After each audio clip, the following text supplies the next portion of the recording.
बिस्मिल्लाहिर्रहमानिर्रहीम। अस्सलाम वालेकुम। इस वीडियो में हम HPLC के इंस्ट्रूमेंटेशन के बारे में पढ़ेंगे।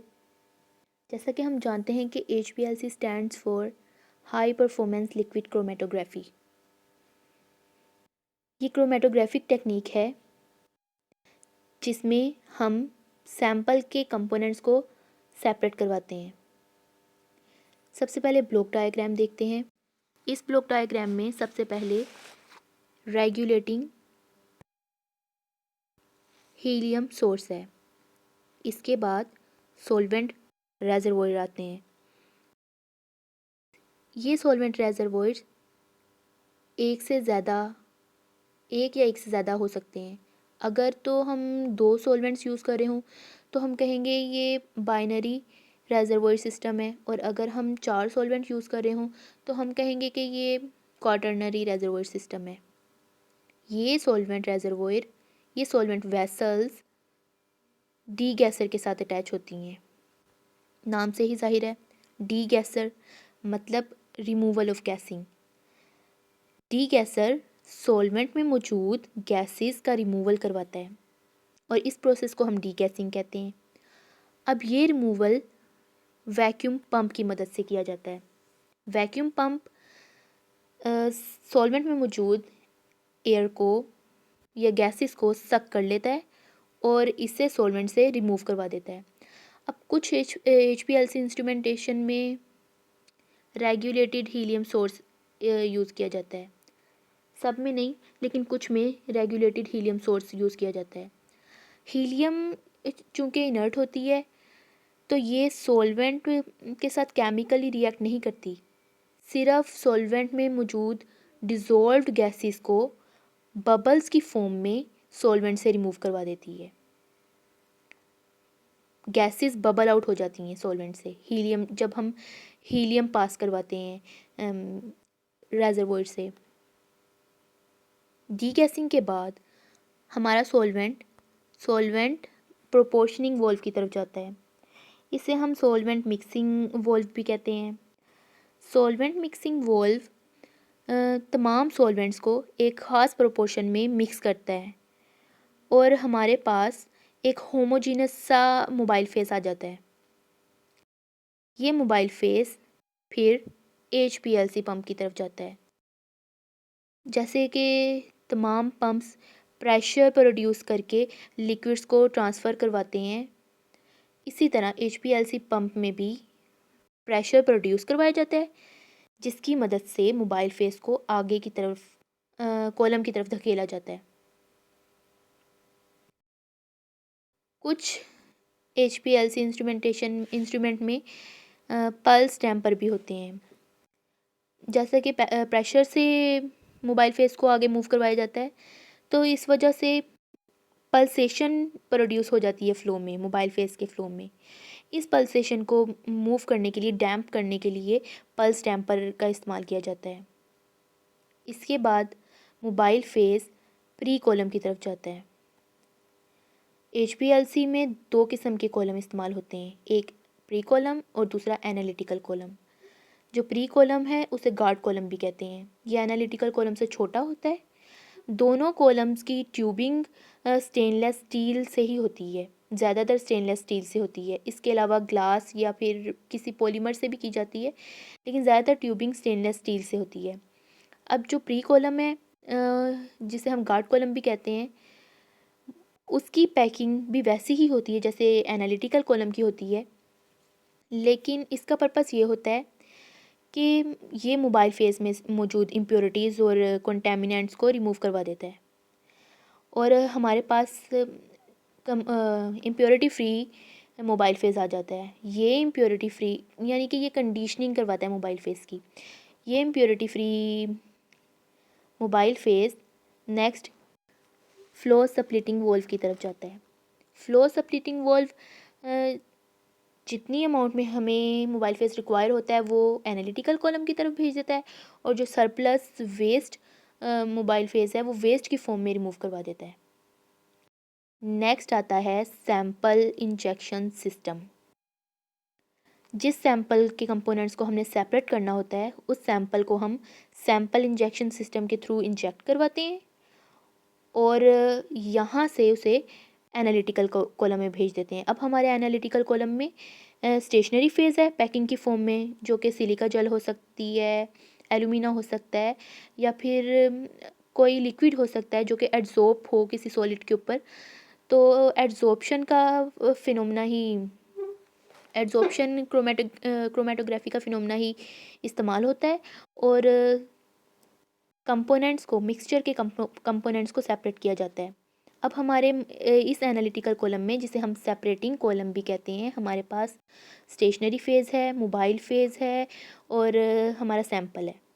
अब सैंपल के वो कंपोनेंट्स जिनकी अफिनिटी स्टेशनरी फेज़ के लिए ज़्यादा होगी, वो स्टेशनरी फेज़ के साथ ज़्यादा देर तक बॉन्डेड रहेंगे और ज़्यादा देर से इल्यूट होंगे। और इसके मुकाबले में जिस कंपोनेंट की affinity mobile phase stationary phase के लिए सबसे कम होगी, वो सबसे पहले सेपरेट होगा और डिटेक्टर के पे चला जाएगा।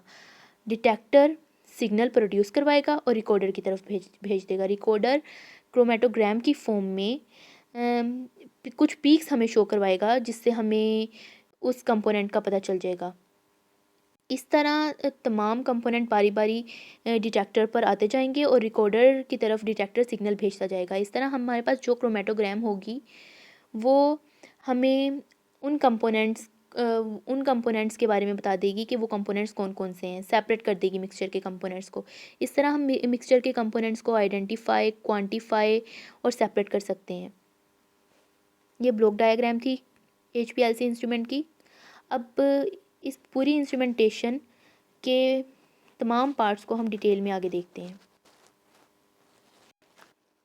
Instrumentation includes reservoir system, solvent degasser, mixing unit, जिसे हम सॉल्वेंट प्रोपोर्शनिंग वॉल्व भी कहते हैं, HPLC pump, pre column, analytical column, sample injection system, detector, recorder. सबसे पहले आता है सॉल्वेंट रेजर्वोयर, यानी कि हमारा mobile face.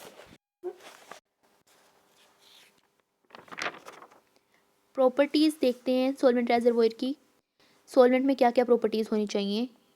It should be easily available, easy to use, having moderate viscosity, यानी कि ये सॉल्वेंट ना ज़्यादा विस्कस हो और ना ही ज़्यादा डाइल्यूट हो, ना मोर विस्कस हो ना लेस विस्कस हो, मॉडरेट विस्कोसिटी होनी चाहिए। Should have ability to dissolve all components of mixture, इसमें मिक्सचर के तमाम कंपोनेंट्स को डिज़ोल्व करने की एबिलिटी होनी चाहिए। हैव डिफरेंट पोलैरिटीज़ डिफरेंट होनी चाहिए, ताकि मिक्सचर के कंपोनेंट सेपरेट किए जा सकें। सॉल्वेंट में ज़्यादातर वाटर, क्लोरोफॉर्म और एसीटोन को यूज़ किया जाता है। It should be safe to use, it should usually taken in glass bottle having volume of 1 litre. Solvent vessels ज़्यादातर ग्लास की बनी हुई होती हैं और इनकी मैक्सिमम कैपेसिटी 1 लीटर तक होती है। मैं आपको पहले ही बता चुकी हूँ कि अगर 2 सॉल्वेंट रेजर्वोयर इस्तेमाल हों तो हम उसे बाइनरी सिस्टम कहते हैं, और अगर 4 रेजर्वोयर इस्तेमाल हों तो हम उसे क्वाटर्नरी सिस्टम ऑफ रेजर्वोयर कहते हैं। नेक्स्ट है degasser. Degasser is use to remove all gases from the liquid solvent. मैं पहले ही बता चुकी हूँ कि डीगैसर सॉल्वेंट में मौजूद गैसेस को रिमूव करने के लिए इस्तेमाल किया जाता है। वैक्यूम पंप के ज़रिए हम सक करवाते हैं तमाम गैसेस को सॉल्वेंट से, ताकि हमारा सॉल्वेंट हमारी पीक नॉर्मल आए और उसमें कुछ डिस्टर्बेंस ना हो।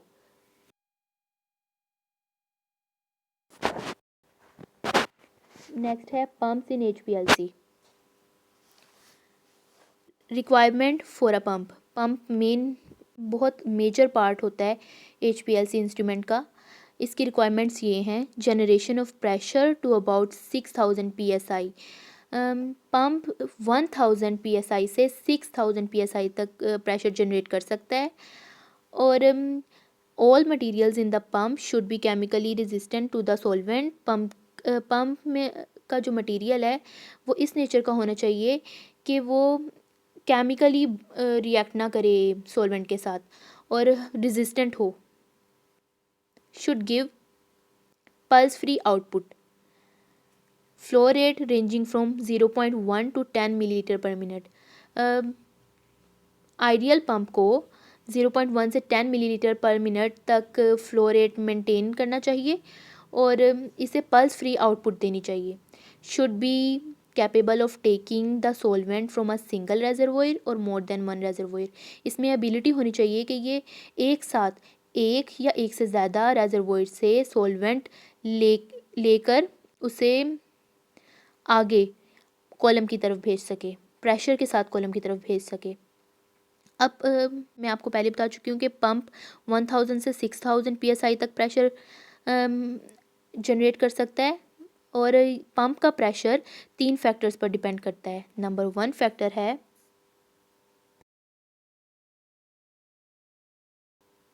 कॉलम लेंथ, सेकंड है स्टेशनरी फेज की नेचर, थर्ड है मोबाइल फेज की नेचर। कॉलम लेंथ, जितना हम लॉन्गर कॉलम इस्तेमाल करेंगे उतना ही हाई प्रेशर रिक्वायर होगा और जितना कॉलम शॉर्ट होगा उतना ही लो प्रेशर रिक्वायर होगा। और स्टेशनरी फेज के पार्टिकल्स का डायमीटर जितना छोटा होगा उतना ज़्यादा प्रेशर रिक्वायर होगा, जबकि स्टेशनरी फेज के पार्टिकल्स का डायमीटर, पार्टिकल्स का साइज़ जितना ज़्यादा होगा, जितने बड़े साइज़ के पार्टिकल होंगे उतना ही कम प्रेशर रिक्वायर होगा। जैसे कि अगर हम रेत को पानी के रास्ते में रखते हैं तो हमें ज़्यादा प्रेशर लगेगा उस पानी को उस रेत से गुजारने में, और अगर हम बड़े बड़े पत्थरों को पानी के रास्ते में रखें तो हमें प्रेशर कम लगेगा पानी को उस रास्ते से गुजारने में। इसलिए स्मॉल साइज़ के जो पार्टिकल्स हैं उनको हाई प्रेशर रिक्वायर होता है। मोबाइल फेज़, मोबाइल फेज़ की विस्कोसिटी जितनी ज़्यादा होगी उतना ही ज़्यादा प्रेशर रिक्वायर होगा, जबकि जितना लेस विस्कस मोबाइल फेज़ हम यूज़ करेंगे हमें प्रेशर भी उतना ही कम अप्लाई करना पड़ेगा।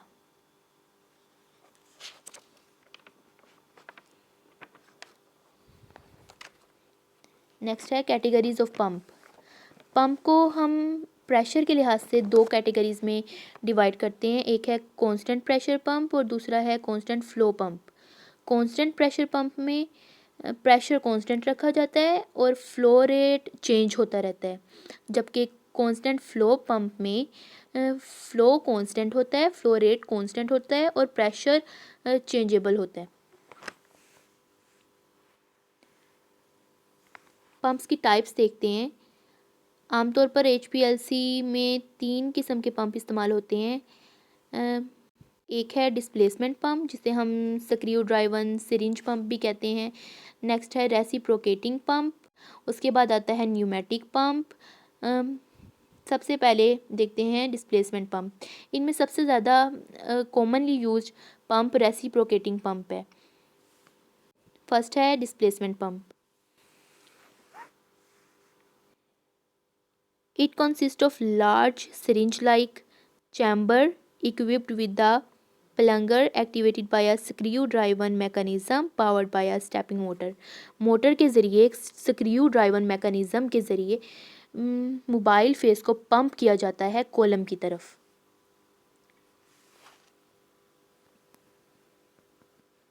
एडवांटेजेस देखते हैं। It produces a flow that tends to be independent of viscosity and back pressure. इसका एडवांटेज ये है कि ये अगर हमारा मोबाइल फेस ज़्यादा विस्कस भी हो, मोर विस्कस भी हो, ये तब भी उसे उतना ही एफिशिएंटली प्रोग्रेस करता है कॉलम की तरफ। और बैक प्रेशर का भी ज़्यादा इफ़ेक्ट नहीं होता इस पंप पर। बैक प्रेशर वो प्रेशर है जो कॉलम प्रोड्यूस करता है मोबाइल फेस के अगेंस्ट। जब मोबाइल फेस कॉलम में एंटर होता है तो कॉलम की पैकिंग की वजह से कॉलम रेजिस्टेंस प्रोड्यूस करता है और एक प्रेशर जनरेट होता है जिसे हम बैक प्रेशर कहते हैं। उस बैक प्रेशर की वजह से हमारा मोबाइल फेस वापस पंप की तरफ जा रहा होता है। उस प्रेशर को बैक प्रेशर कहते हैं। डिस्प्लेसमेंट पंप का एडवांटेज ये भी है कि बैक प्रेशर का ज़्यादा इफ़ेक्ट नहीं होता इस पंप पर।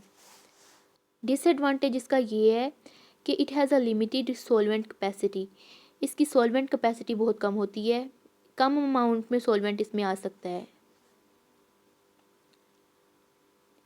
Considerably inconvenient when solvent must be changed, और अगर जैसे ही हम अपना सॉल्वेंट चेंज करेंगे तो पंप की एफिशिएंसी डिक्रीज़ हो जाएगी, पंप की एफिशिएंसी को इफ़ेक्ट करेगा।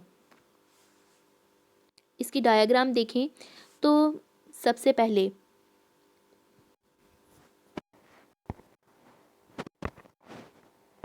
ये मोबाइल फेज रेजर्वोयर है,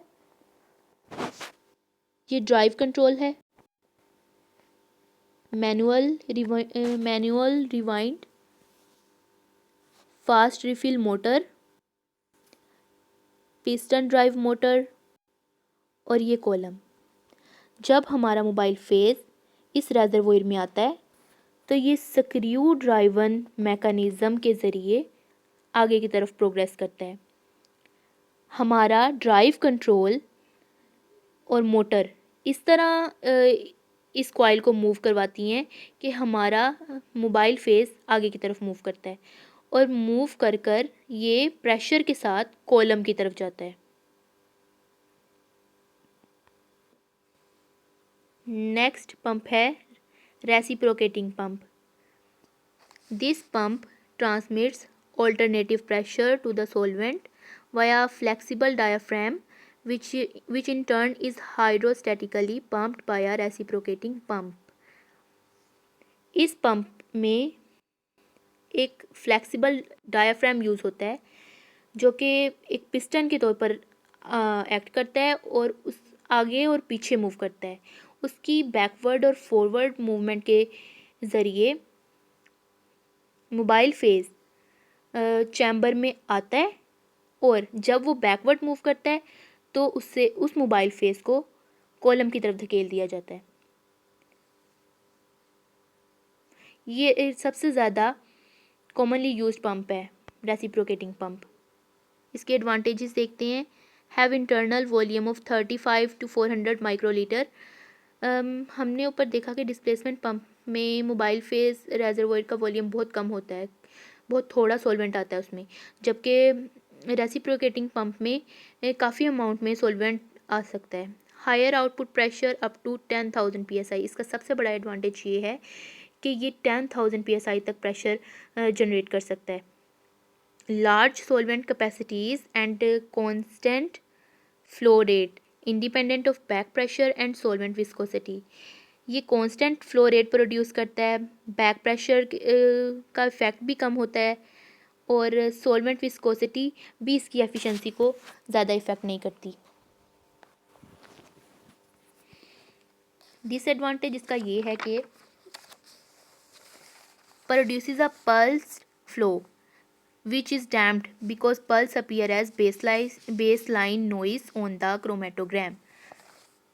ज़्यादा प्रेशर जनरेट होने की वजह से ये पल्स फॉर्मेशन करता है, और ये पल्सेशन हमारी क्रोमेटोग्राम की बेस लाइन में नॉइज़ प्रोड्यूस करती है, मतलब बैंड ब्रॉडनिंग काज करती है, टेलिंग काज करती है। ये इसका डिसएडवांटेज है। डायग्राम देखते हैं। मोटर है सबसे पहले, इसके बाद रेसिप्रोकेटिंग सिस्टम है। ये मोटर इस रेसिप्रोकेटिंग सिस्टम को गोल गोल घुमाती है, जिसकी वजह से हमारा पिस्टन आगे और पीछे मूव करता है, इसलिए इसे रेसिप्रोकेटिंग पंप कहते हैं, इस बैकवर्ड और फॉरवर्ड मूवमेंट की वजह से। जब ये पिस्टन बैकवर्ड मूव करता है तो मोबाइल फेज एंटर होता है और इस चैम्बर में चला जाता है, और जब पिस्टन फॉरवर्ड मूव करता है तो प्रेशर के साथ मोबाइल फेज कॉलम की तरफ मूव करता है। बीच में ये बॉल चेक वॉल्व्स हैं, इनका काम ये होता है कि ये फ्लो रेट को मेंटेन करते हैं। नेक्स्ट है pneumatic pump. In this pump, the mobile phase is driven through the column with the use of pressure produced from a gas cylinder. It has limited capacity of solvent. ऊपर वाले दो pumps में displacement pump और दूसरा pump नाम क्या था उसका, रेसिप्रोकेटिंग पंप. डिस्प्लेसमेंट पंप और रेसिप्रोकेटिंग पंप में हम मोटर के ज़रिए प्रेशर प्रोड्यूस करवा रहे होते हैं. या तो पिस्टन कर रहा होता है प्रेशर प्रोड्यूस या फिर सिरिंज स्क्रू ड्राइवन. तो लेकिन न्यूमेटिक पंप में प्रेशर गैस के ज़रिए प्रोड्यूस होता है. हम गैस यूज़ करते हैं. ये गैस इनलेट है, यहाँ से गैस एंटर हो रही है. ये टी शेप्ड पिस्टन, जब गैस एंटर होगी ये टी शेप्ड पिस्टन नीचे आएगा और मोबाइल फेस यहाँ, जब ये पिस्टन ऊपर होगा तो मोबाइल फेस इस चैम्बर में आएगा. और गैस के प्रेशर की वजह से जब ये पिस्टन नीचे आएगा तो हमारा मोबाइल फेस प्रेशर के साथ कॉलम की तरफ जाएगा. जब ये पिस्टन नीचे आएगा तो जो हमारी गैस एक्सेस गैस, जो हमारी गैस होगी एक्सेस गैस, वो इस गैस आउटलेट से बाहर चली जाएगी.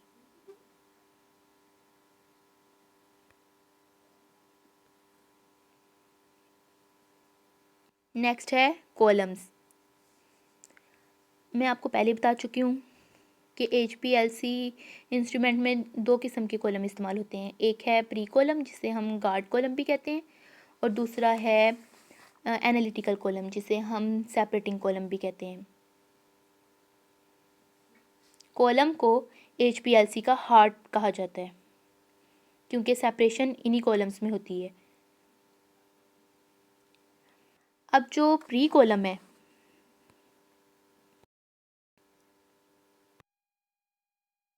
वो सॉल्वेंट में से, मोबाइल फेज में से इम्प्योरिटीज़ रिमूव करवाने के लिए इस्तेमाल होता है प्री कॉलम. इसीलिए ये साइज़ में छोटा होता है और एनालिटिकल कॉलम ज़्यादा लंबा होता है. प्री कॉलम की लेंथ 2 से 10 सेंटीमीटर तक होती है और इसका डायामीटर 4.5 मिलीमीटर होता है, लेकिन आइडियली 4.6 मिलीमीटर होता है इसका डायामीटर. इसकी ट्यूबिंग स्टेनलेस स्टील से होती है.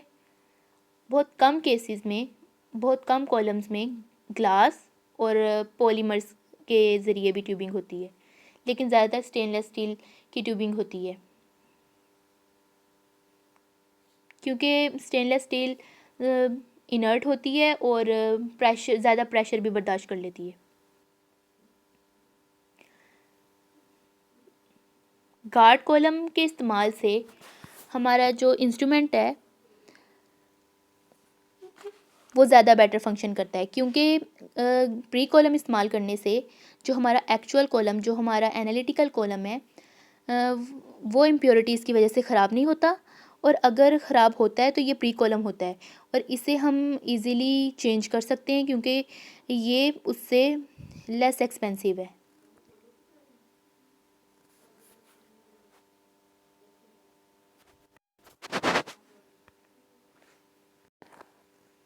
नेक्स्ट है analytical column.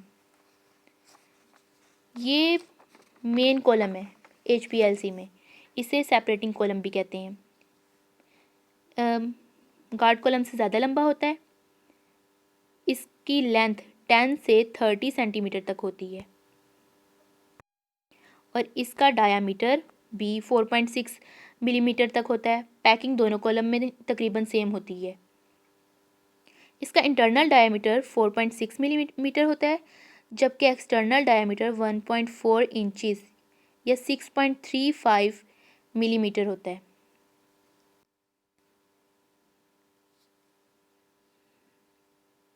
HPLC column will increase in efficiency when the diameter of packed particles inside the column decreases.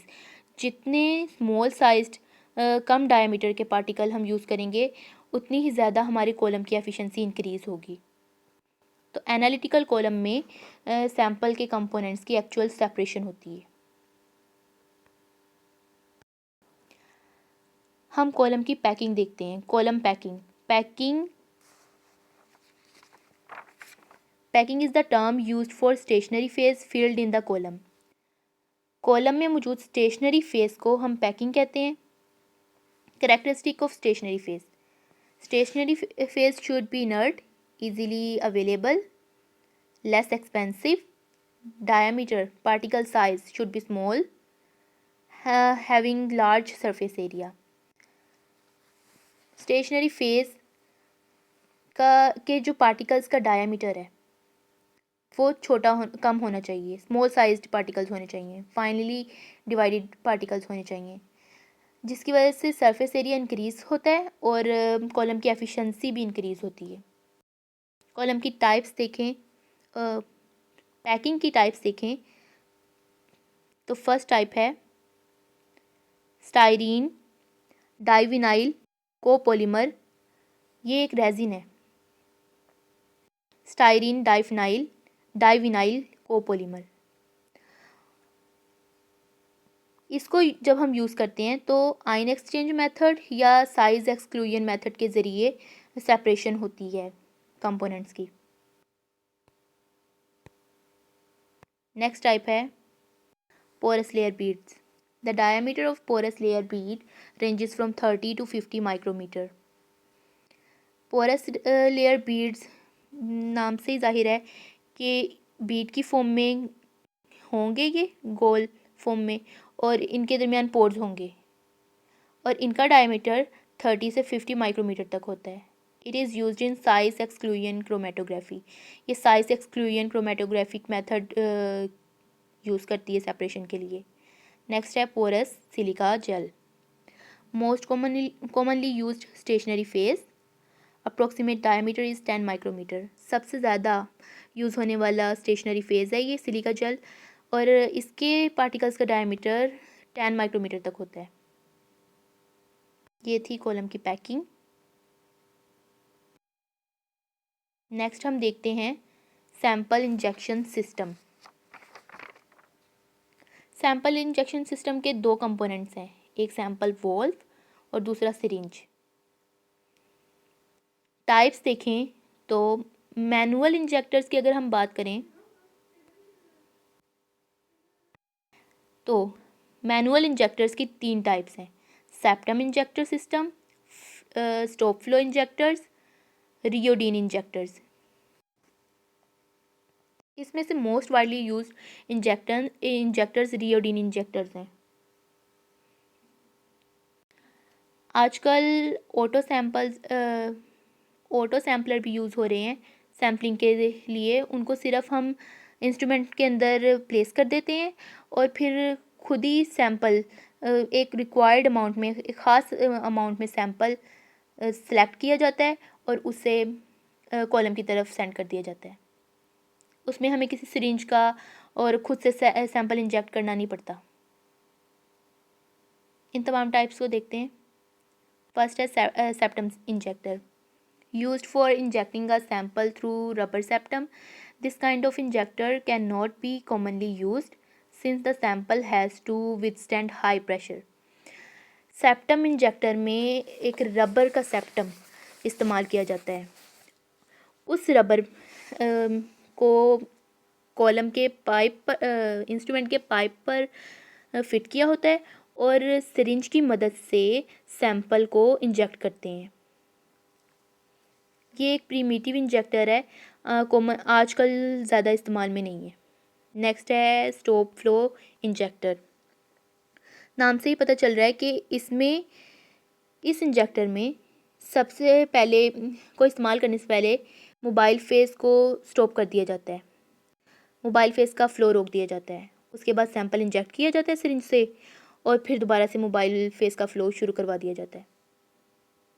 और इसका ड्रॉबैक ये है फॉर्मेशन ऑफ घोस्ट पीक्स, कि मोबाइल फेस को रोकने से और दोबारा प्रेशर के साथ स्टार्ट करवाने से हमारे पास पल्सेशन प्रोड्यूस होती है, जिसकी वजह से जो क्रोमेटोग्राम की पीक्स हैं वो एबनॉर्मल आती हैं, जिन्हें हम घोस्ट पीक्स कहते हैं। Most widely used injector Rheodyne injector है। It is most popular and widely used. Has fixed volume of loop for holding sample. इसका सबसे ख़ास पर्पज़ ये है कि इसमें सैम्पल होल्डिंग के लिए लूप होती है। सैम्पल को इंजेक्ट कर दिया जाता है लूप के अंदर और सैम्पल उस लूप में उस वक्त तक रहता है जब तक हम अपनी नोब को लोड पोजीशन से इंजेक्ट पोजीशन पर ना ले आएं। जब भी हमें सैम्पल को कॉलम में इंजेक्ट करना होता है हम नोब को लोड पोजीशन से इंजेक्ट पोजीशन पर लाते हैं और सिर्फ जब ही वो वेसल जिसके अंदर सैम्पल होता है एम्प्टी होती है। Through an injector sample is introduced into the column.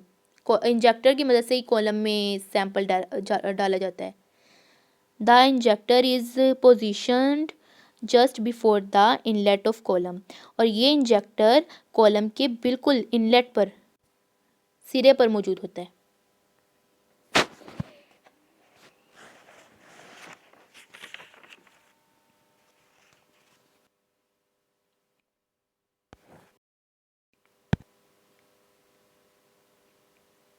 Sample injecting system के बाद आते हैं डिटेक्टर्स।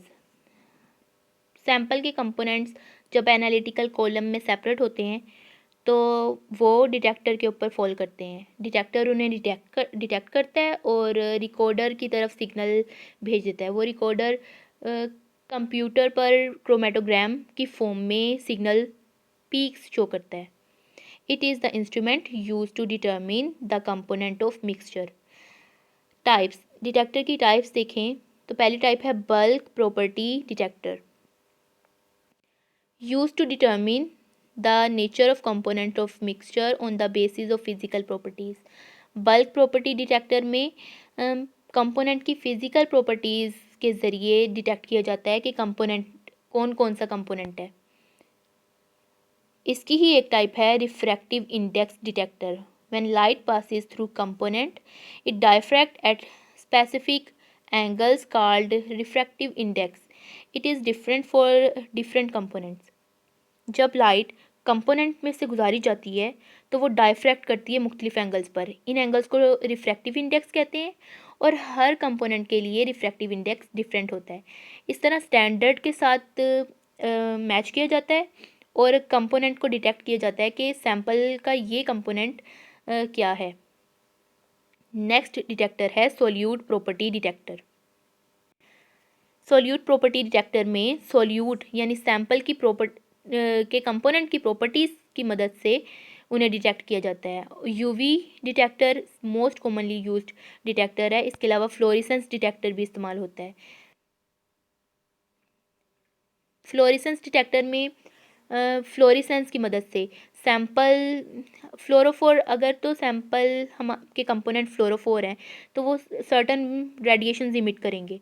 उन रेडिएशंस को फ्लोरेसेंस कहते हैं और उस फ्लोरेसेंस को डिटेक्ट करके, क्योंकि हर कंपोनेंट की डिफरेंट होगी फ्लोरेसेंस, हम सैम्पल को क्वांटिफाई और सेपरेट और एनालाइज कर सकते हैं। यूवी डिटेक्टर में यूवी रेडिएशंस के इस्तेमाल किया जाता है डिटेक्ट करने के लिए सैम्पल के कंपोनेंट्स को। थर्ड है electrical conductor. Based on electricity का यूज़ किया जाता है और सैम्पल के कंपोनेंट्स को डिटेक्ट किया जाता है। एमीटर और वोल्ट मीटर टाइप हैं इलेक्ट्रिकल कंडक्टर की। एमीटर करंट के ज़रिए मेजर करता है, डिटेक्ट करता है कंपोनेंट्स को, और वोल्ट मीटर वोल्टेज के ज़रिए। फिर है मैस स्पेक्ट्रल डिटेक्टर। ये भी मोस्ट कॉमनली और मोस्ट वाइडली यूज डिटेक्टर है। ये determine the E over M value to determine the mass of solute. E over M value के ज़रिए सैम्पल के कंपोनेंट्स का, सोल्यूट का मैस फाइंड किया जाता है। इस तरह हम क्वांटिटी भी पता लगा लेते हैं कंपोनेंट की, उसको आइडेंटिफाई भी कर लेते हैं, क्वांटिफाई भी कर लेते हैं और सेपरेट भी कर लेते हैं। नेक्स्ट है पर्पज़ डिटेक्टर। ये डिटेक्टर काफ़ी ज़्यादा पर्पज़ के लिए इस्तेमाल होता है, यानी कि इसकी क्वालिटीज़, ये एडवांस्ड डिटेक्टर है और इसमें सैम्पल को कंपोनेंट को सेपरेट करने के अलावा उनको आइडेंटिफाई करने की सलाहियत भी होती है। तो ये थे कुछ कॉमन डिटेक्टर्स जो हम HPLC में यूज़ करते हैं।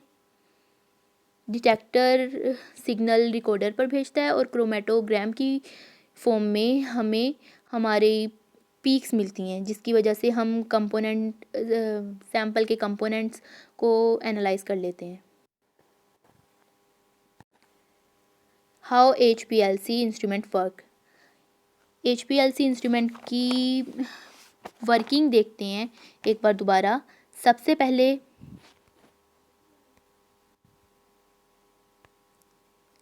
है सॉल्वेंट रेजर्वोयर।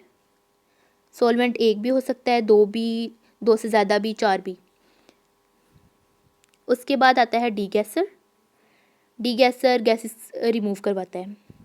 फिर वैक्यूम पंप के ज़रिए गैसेस को रिमूव करवाता है। फिर हमारे तमाम सॉल्वेंट मिक्सिंग वोल्व की तरफ जाते हैं, जिसे हम सॉल्वेंट प्रोपोर्शनिंग वोल्व भी कहते हैं। सॉल्वेंट मिक्सिंग के बाद solvent mobile phase high pressure pump की तरफ जाता है। पंप प्रेशर के साथ उस मोबाइल फेस को प्री कॉलम की तरफ धकेलता है। प्री कॉलम इम्प्योरिटीज़ रिमूव करने के बाद, कंटेमिनेंट्स रिमूव करने के बाद मोबाइल फेस को एनालिटिकल कॉलम की तरफ मूव करवा देता है और उनके रास्ते में एक फ्लो सप्लिटर वॉल्व आता है जो कि एक्सेस सॉल्वेंट को वेस्ट की फॉर्म में रिमूव करवा देता है। सैंपल इंजेक्टर के ज़रिए सैंपल इंजेक्ट किया जाता है।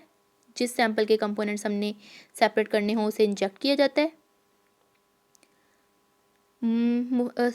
एनालिटिकल कॉलम में हमारे पास स्टेशनरी फेज़ होता है और अब हमारे पास मोबाइल फेज़ के साथ साथ सैंपल भी है। सैंपल के कंपोनेंट्स पोलैरिटीज़ की बेस पर और अफिनिटीज़ की बेस पर अपने आप को मोबाइल फेज़ और स्टेशनरी फेज़ में सेपरेट करेंगे और इस तरह वक्फे वक्फे से डिटेक्टर पर फॉल करेंगे। डिटेक्टर उन्हें डिटेक्ट करेगा और रिकॉर्डर की तरफ सिग्नल भेज देगा। रिकॉर्डर क्रोमेटोग्राम की फॉर्म में, पीक्स की फॉर्म में हमारे पास हमारी रिक्वायर्ड एनालिसिस करवा देगा।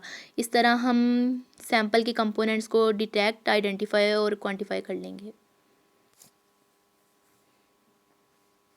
ये थी HPLC की इंस्ट्रूमेंटेशन। शुक्रिया, अल्लाह हाफिज़।